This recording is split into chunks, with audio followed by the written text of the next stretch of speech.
kegiatan kita di Banten berhasil, ini juga menjadi prototipe dari kegiatan-kegiatan di sana di Rempang, di Papua dan wilayah-wilayah seluruh Indonesia. Itu bahwa Indonesia sedang tidak baik-baik saja dan kita siap melakukan apapun supaya Indonesia jadi baik-baik saja.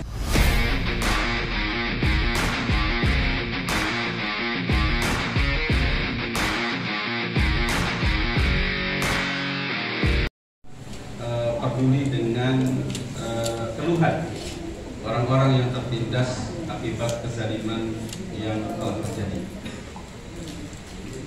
Bapak-bapak kaum muslimin rahimakumullah, kita akan langsungkan acara ini dengan 4 susunan acara. Yang pertama adalah pembukaan, yang kedua adalah doa, yang ketiga adalah perkenalan Sohibul Hajat yang insya Allah nanti akan dipimpin oleh Bapak Makmun Zaki, dan kemudian yang keempat adalah sambutan dari tokoh bangsa dan penyerahan atribut pengaduan. Dan untuk acara yang pertama yaitu pembukaan, mari kita buka dengan Bismillah. Bismillahirrahmanirrahim. Dan untuk doa, insya Allah langsung saya pimpin. Allahumma sholli wa sallim ala nabiyyina wa ala alihi wa sahbihi ajma'in. Rabbi shrah li sadri wa yassir li amri wahlul 'uqdatam min lisani yafqahu qawli. Rabbana atina fid dunya hasanah wa fil akhirati hasanah wa qina adzabannar. Ya Allah, demi Engkau yang Maha Kuasa atas segala sesuatu, berikan hidayah kepada kami. Berikan kami kekuatan untuk membela orang-orang miskin, membela orang-orang fakir, membela orang-orang lemah. Dan jadikan kami sebagai pejuang-Mu yang akan menegakkan agamamu di bumi yang amat sangat mulia itu, yaitu Banten. Demi Engkau ya Allah, kami adalah hamba-Mu. Kami hanya ingin Engkau tuntun, Engkau bimbing, dan jadikan kami orang-orang yang saleh dan wafat dalam keadaan yang terbaik di sisi-Mu. Ya Allah, demi Engkau tolonglah kami agar kami mendapatkan kekuatan yang luar biasa untuk membela orang-orang lemah yang tertindas di muka bumi ini.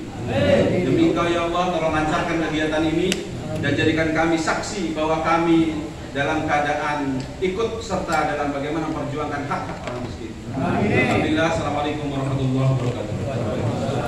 Selanjutnya yang ketiga, langsung saja, yaitu perkenalan Sohibul Hajat yang akan dipimpin langsung oleh Bapak Makmun Muzaki.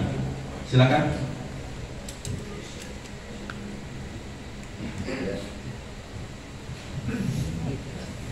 Assalamualaikum warahmatullahi wabarakatuh.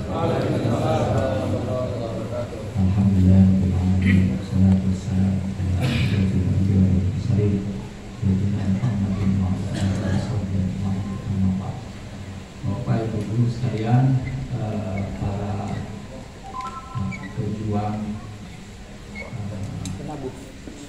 TSN T2, penolakan terhadap TSN T2 yang hari ini hadir. Sebetulnya karena memang acaranya sebetulnya versinya masih dadakan, jadi Anda bisa lihat tadi bahkan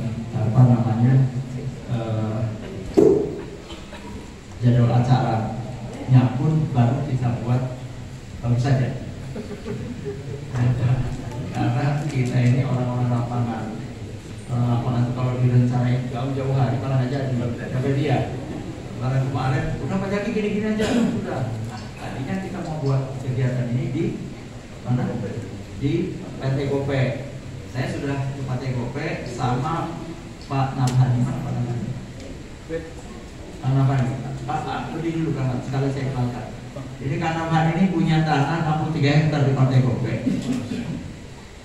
Rencananya mau dibayar 30.000. 63 hektar. Iya. Dan saya mau dibayar 30.000, cuma sekitar 1,8 atau 2 miliar gitu jadinya. Itu pun belum dipotong sana sini itu. Jadi saya bilang ada lebih kita, gitu kan. Kalau kita kalah tentu dibayar 30.000. Kalau kita menang mudah-mudahan jadi 250.000 gitu kan. Nah akhirnya dari beliau kita dapat bahwa ternyata ada sekitar 13 desa. Nanti beliau yang akan jelaskan. 13 desa itu sekarang harganya sampai Ciluas. Sampai Ciluas harganya 50.000. Ciluas itu Anda mau masuk pintu tol, tadi keluar pintu tol, terus kan lewat Ciluas katanya. Rata-rata lewat Ciluas kan. Ya, ada yang lewat Jalan Timur. ada yang lewat ujung, kalau di ujung pasti lewat luar. Nah desa itu kan sudah jalan raya itu sudah dihargai 50.000. Nah cuma kepala desanya jadi salah pada beliau, nggak berani datang. Ya, kalau menyangkut itu nggak berani datang karena intimidasi yang sudah diterima oleh Pak Cabi itu juga berlaku di sini. Gitu. Nah karena itu ini sudah juga kita laporkan pada Kanjeng Sultan. Saya bilang gini, Kanjeng Sultan, ini Banten ini rakyatnya sedang diginiin. Dulu kita ya kehilangan Sultan Banten dulu itu lebih baik kehilangan Surosoan sampai dibakar itu rata dengan tanah daripada rakyatnya tertindas oleh Belanda. Hari ini kayaknya sudah eranya Kanjeng Sultan lagi menyatakan hal yang demikian. Lebih baik kita kehilangan semua daripada rakyat kita diperlakukan seperti itu. Nah, kata Kanjeng Sultan, ya sudah kamu bikin lagi aja kegiatan, nanti saya manggung. Karena itu saudara sekalian, beliau sekarang bersedia meskipun beliau sakit. Waktu pertemuan kita hari Kamis di Sepatan itu, beliau sedianya hadir bersama Pak Fatul Aziz Khotib. Tapi nggak jadi karena langsung ke MC pagi itu. Sampai sore saya udah kehilangan jejak tuh. Waktu hari Minggu atau Seninnya beliau bilang saya sudah ada di rumah sakit rumah sakit Banten di lantai 3. Saya belum sempat nengok karena lagi sibuk ngurusin hal yang demikian. Pas saya kesini tahu beliau datang ke rumah Pak Fatul Aziz Khotib di sebelah. Ya sudah saya bilang, Panjang ini ada Khosinuddin, ada Ebi, ada Bang Saididu, dia WA nih. Bisa nggak ini Kanjeng Sultan Kesultanan Banten menerima berkas-berkas supaya informasinya sejajar, supaya kita dapat informasi yang jauh lebih banyak karena informasi diperoleh dari Pak Saididu, Pak Edi maupun Pak Khosinuddin dan kawan-kawan. Alhamdulillah kita lihat nanti biar dijelaskan oleh Pak Idu atau Pak Khosinuddin siapa atau Pak Edi siapa ini rombongan yang datang ke sini. Nah nanti hal yang informasi dari kita yang nanti disampaikan oleh Kanjeng Sultan atau dari Pak Fatul Aziz Khotib.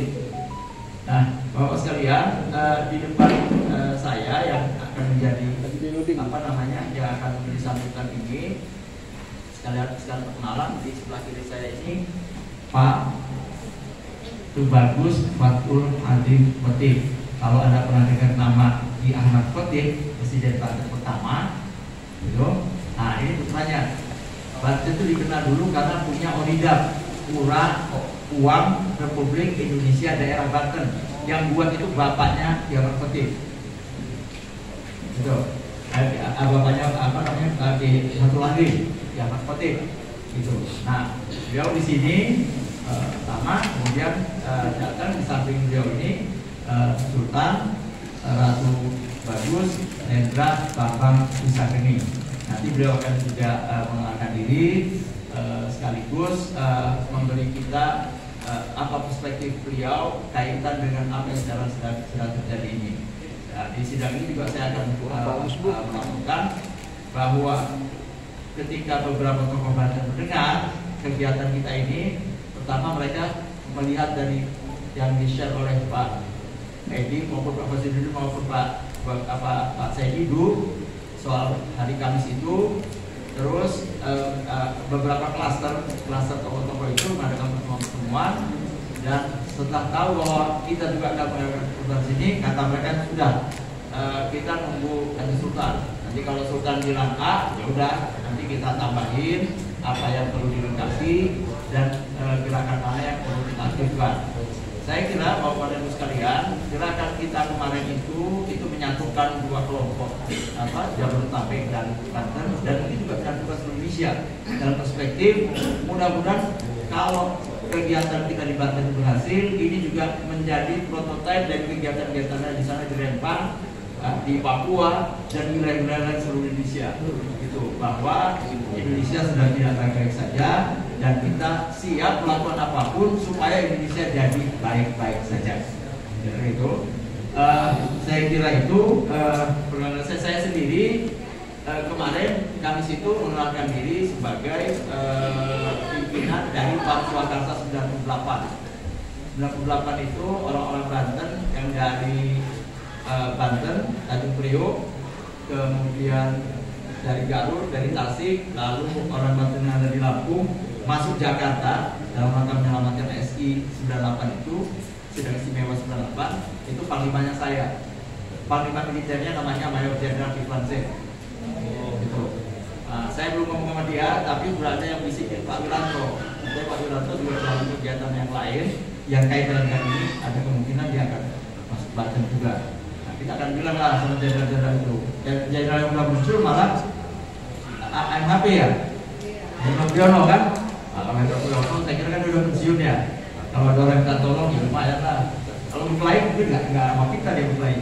Mungkin pasukan yang lain yang berhadapan dengan kita secara fisik kalau itu terjadi. Nah, kita juga harus memikirkan sampai ke arah situ. Tapi alhamdulillah tadi saya sudah mendengarkan dari Pak Saididu bahwa sekarang Pak Saididu kalau jalan agak bebas. Kenapa? Karena beban yang lain sudah disalurkan ke Banten.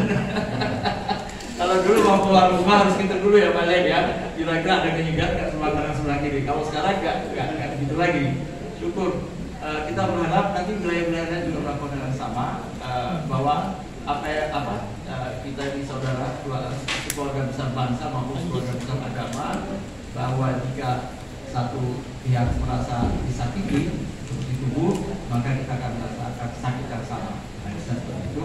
Saya kira itu sambutan awal saya. Mohon maaf pada semua. Nanti mungkin di akhir sebelum tutup kalau diperlukan orang-orang seperti Kang Nabhani, seperti Pak siapa ini yang Pak Kevin ya, Pak Sandi, maaf Pak Sandi juga bisa kita dengarkan testimoni mereka. Jadi kita bisa dapat informasi dari timur, sebelah timur sekali, maupun yang dari sebelah barat dari Pak Nabhani dan kawan-kawan itu ya. Nah, hal lain yang saya sampaikan, kalau Pak Budi Usman itu, Pak Charlie, Budi Usman itu masih sering komunikasi sama saya. Cuma dia wanti-wanti, Kak saya jangan dibawa ke situ dulu. Rumah saya itu deketan. Jadi kalau di Banten kan kita punya pasukan yang segala macam. Kalau saya kan di sana nggak ada kan.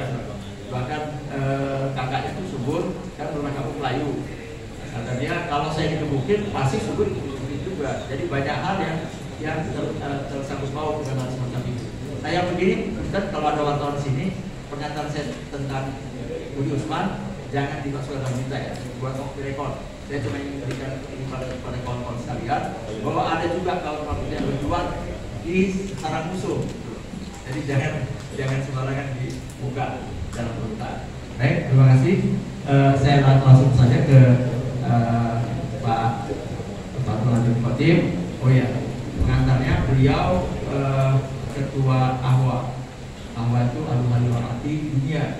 Kemarin baru ngobrol dengan Mahathir Muhammad, ada fotonya itu, dan mungkin yang lainnya dia fokus beliau nih mau ngurusin PBB Master dan PBB. Jadi nggak mau ngurusin Banten diserahkan ke kami ini, ke kita. Ya udah, terus ke sana aja. Tapi udah begitu pun masih diminta untuk jadi Ketua Syarikat Islam Pusat ya kan? Itu ada ketua. Enggak, kalau Provinsi Banten ini Panglima Perang Sultan Banten namanya Pak Hafidin, ini Ketua Syarikat Islam Wilayah Banten. Nah, Ketua Pusatnya beliau. Jadi kalau dengan siapa tadi yang di sini? Hamdan Zulfa, beliau yang telepon biasanya. Hamdan sering datang ke sini. Kalau macam lah kalau beliau telepon. Saya kira itu pengantar awalnya kepada Anda Ketua Tim. Ya. Oh iya, dia benar yang mengerti soal KSB sekarang. Ya kan terus.